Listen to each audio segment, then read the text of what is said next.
Do you have a toddler who throws tantrums in public? We've all been there. Our toddler is having a meltdown in public and we're unsure how to handle it. That is why I will share 8 different ways you can handle your toddler's tantrum in public in today's video. Also, make sure to hit that subscribe button so that you won't miss any future videos. Now, let's get into the video. 8 ways to handle toddler tantrums in public. Number 1, plan and prepare. Planning and preparing is the first way you can handle your toddler's tantrums in public. If you know that your toddler is prone to tantrums in public, or if you are going to be in a situation where there might be triggers for a tantrum, it is essential to plan ahead. You can do this by trying to avoid situations that might trigger a tantrum by having a distraction or a toy ready, or even bringing along a favorite snack. Number 2, don't worry about anyone else. The second way to handle your toddler's tantrums in public is by not worrying about everyone else. When our toddlers are having a meltdown, it can be tempting to want to try and appease them quickly so that we don't draw attention to ourselves. Everyone has been in your shoes. It's not a parent's job to make other people feel comfortable, although parents may feel embarrassed at times when their child throws a tantrum. All you need to care for is your child at this moment. Yes, people will stare, but do your best to ignore it, focusing 100% on your child and trying to calm the situation. Number 3, set clear expectations beforehand. If you're going to be out and about with your toddler, it is important to set clear expectations beforehand. This means discussing with your toddler what is expected of them while you are out. You may say something like, "We need to use our inside voices. Today we are not going to buy candy or a toy, only what we need." Or, "Bums need to stay in seats while we're eating." When setting expectations, make sure they are specific instead of generalized, such as, "I need you to be good." This is too vague, and toddlers need more specific and age-appropriate expectations set. When you establish the expectations beforehand, you can reference them again if you need to give a warning or a consequence. Number 4, keep consequences consistent. Try to use the same consequences you do at home when you are away from home. Just because you are not at your home doesn't mean you have to give different consequences. Toddlers will more likely respond better when given the same consequence at home.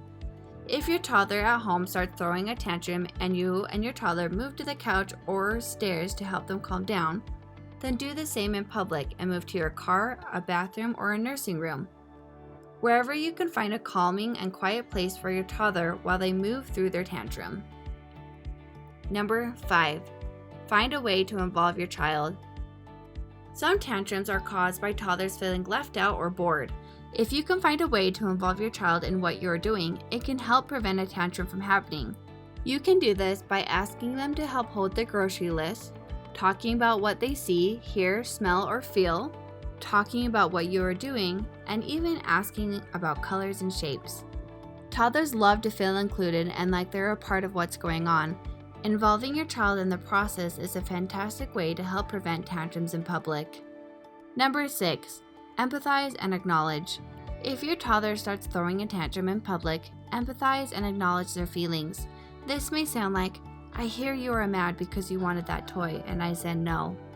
Once you empathize and acknowledge, you can remind your child of the expectation you set before arriving at the store by saying, "Remember, I only said that we were going to get what we needed today." Then continue with what you were previously doing. If your toddler is still throwing a tantrum even after you have empathized, acknowledged, and reminded your toddler of the expectation, you may need to find a private place. As I mentioned above, you may need to move to a private place like your car, the bathroom, or a quiet area where you can allow your toddler to ride out their tantrum. When parents give in to their toddler's tantrums and demands, they are letting their toddlers know that throwing a tantrum is a great way to get their parents' attention or to get what they want. If you cannot calmly help your toddler through their tantrum, take them to a private place where they can ride the tantrum out once it is over. Once you are calm, try and help your child calm down by saying, "Can you take a deep breath?" or "Do you need a hug?" Then reinstate the expectations and continue doing what you were previously doing. Number 8. Give praise often. While out in public, toddlers don't intentionally try to embarrass their parents or be bad. They are little humans trying to figure out life. When your toddler is following the expectations, make sure to give praise and acknowledge that they are doing an excellent job at helping you, keeping their bums in the seat, or whatever expectations they are following. Toddlers live for praise and love feeling like they are doing a great job. By following these tips, you will be on your way to helping your toddler through their tantrums. If you are interested in learning how to set boundaries with your toddler, get your toddler to listen, and how to become a gentle parent, check out my book called Parenting Without Drama.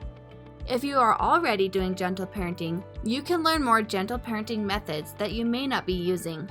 In my book, we deep dive into gentle parenting and how you can start incorporating it into your home and relationship with your child. Thank you for watching, and make sure to hit that subscribe button. If you have any questions, drop them in the comments below, and I'll see you in the next video.